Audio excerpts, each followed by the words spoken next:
Hi, I'm Siera Torontow. I'm Canadian and I graduated in 2021. I wanted an MBA that didn't just focus on business. I had been working for healthcare organizations for a long time, and the Imperial Medical School is also really well known.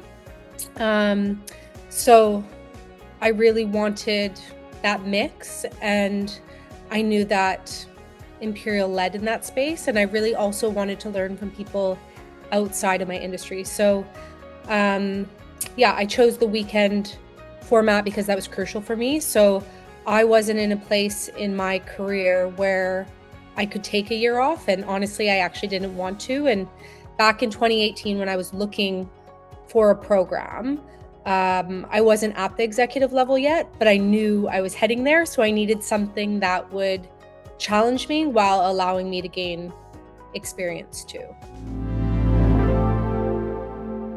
I came in with a healthcare background, not clinical, but in the commercial sense. But I really thought about innovation just in the healthcare aspect. And then suddenly I was discussing policy, climate change, global finance with people who saw problems through entirely different lenses. So it really forced me to step back and ask, like, how are we framing certain problems? One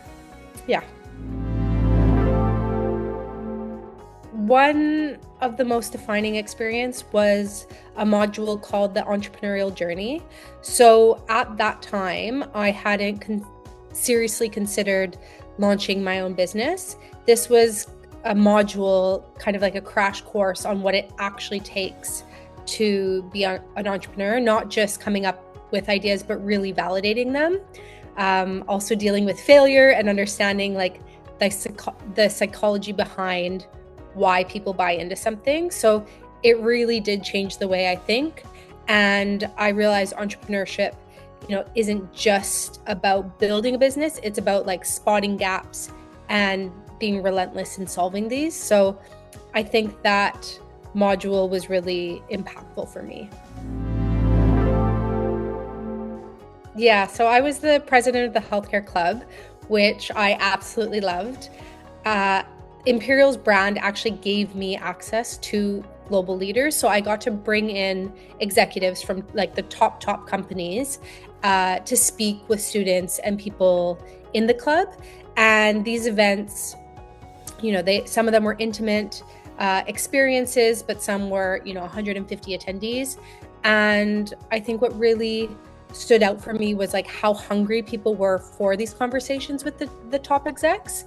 And I actually hosted a series of day in the life where we brought in people to talk about their experience, and the level of engagement from the room, the audience, but also from the executives, like, was amazing. And I think the opportunities that healthcare club president position allowed me were phenomenal. Yes. There's a lot of things, but one was just like the glaring gap in workplace health education. So lots of companies have policies or they're starting to make moves towards menopause and mental health, but we often see like employees don't even know how to access them, managers don't know how to talk about them. So what we do isn't just providing education, we're actually changing the way people talk about health at work. And we know that if leadership doesn't know how to have a conversation about something, they'll avoid it, and employees are suffering. So, I believe that this is a solvable problem. We just need a new, fresh approach to it. We are a platform that educates both on health topics and how to communicate about these topics. And it's not just for people with lived experience. We believe that everybody should have foundational knowledge when it comes to crucial health topics. Being a founder, you're doing everything. So in my past roles, I had always had a team I could delegate to. But early on, you're the marketer, you're the salesperson, your operations, your finance, you name it. And I do have a co-founder, and we do have a couple of people that do ad hoc stuff with us, but it's not really the same as having a structure in place. So balancing, your vision with the day-to-day execution is definitely different than being a normal employee at a stable company. I'm definitely self-motivated, so I think working hard and working structured is it's something I've picked up along the way, and I think it's so rewarding what we do when we get dozens of messages after a presentation that we deliver of people saying like, thank you, they're so helpful. So it is very motivating, but nothing moves as quick as we would like it to. I think that's the story of every founder, though. I think the ability to think at a macro level, one of the biggest challenges in women's health is that people still see it as a niche issue, but it's absolutely not. It's tied to workforce productivity, economic growth, retention rates at companies, and the MBA trained me to zoom out and connect dots better. So I think understanding what drives different parts of the business isn't just helpful, it is really essential when you're building a company, and that's been a huge advantage in shaping how I do things in my role now. One of the hardest parts right now is not everyone immediately sees the urgency, and I think we're still in the awareness building stage. Like if you talk about mental health, everybody knows mental health is important, but what we do is linked to mental health. It affects mental health. And so connecting those dots for people, like a large part of our job is educating leaders on why this matters, even before we have a solution on how to fix that. So I think, I have to be incredibly persistent. It's not just about having the best product, which we absolutely want to have, but it is also about shifting people's mindsets. So that takes time, and the change is happening, and it's worth it, but it does take time. Imperial gave me the space to experiment with leadership in a way I probably hadn't before. So when I started the MBA, I actually went in thinking I wanted to move away from healthcare. But the more I got to speak with my cohort, learn about different industries, the more I realized actually how much more work I could do in the space I had come from. And so I don't think Imperial, it's not like they taught me leadership as a concept, but they gave me the opportunity to practice it, whether it was running the healthcare club or leading a presentation or leading projects or being involved in my cohort. I think the hands-on experience was invaluable.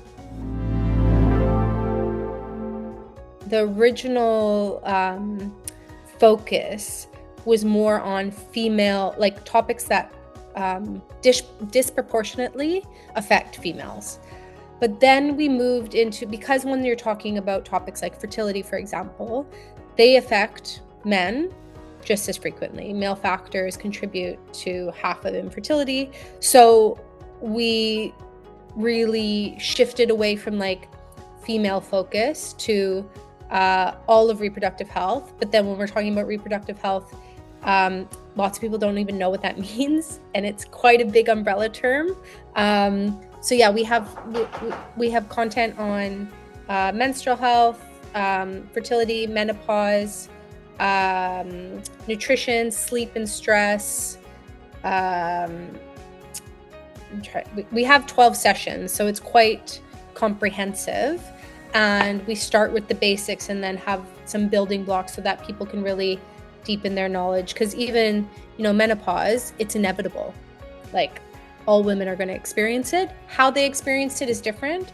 And it's not a one size fits all. So there is levels to learning about it, but we're not at the age of perimenopause yet, but it's so great to know what to expect instead of always playing catch up on the back foot of how to deal with this. And from a managerial standpoint, people have to also appropriately manage people that are experiencing these things. And yeah, again, the do's and don'ts of what to say, what's appropriate in terms of flexible work, and since there's all the office mandates coming back and stuff. So yeah, it's quite robust. It's quite topical. We cover a lot that's going on also in the media and things. So yeah, we deliver them through webinars, and we do it through gamification too. So people actually participate in the session. So it's not just us being a talking head. Empathy. I think too often people think if they don't have lived experience with an issue, and that comes in all different forms, but a lot of people won't get involved if they think it doesn't directly affect them. If we talk about disability, for example, I'm not disabled, but becoming a mother made me realize how the world isn't built for people who aren't, physically able to walk, in terms of pushing a pram, getting on a bus, how bad the sidewalks are, certain buildings, certain tube stations. And I think if you can really put your mind, or try and put yourself in the shoes of somebody who has that lived experience. And again, there's so many, if that's a man thinking of a woman or somebody of a different race, and try and live in their experience, you really can develop empathy. And I think one of the biggest shifts we need to see, especially in leadership, is moving from awareness into action. So it's not just about representation, it's actually making sure people feel empowered to challenge systems, ask questions, drive real change. I think, it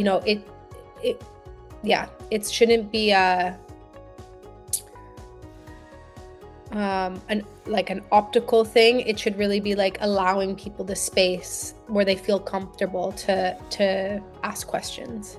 Empathy, communication are massive things that need to be taught. And I think they are, it's not even in the DEI lens. It's like a leadership and development lens. It's a how do we improve skills that people have, rather than a diversity metric that people are trying to achieve.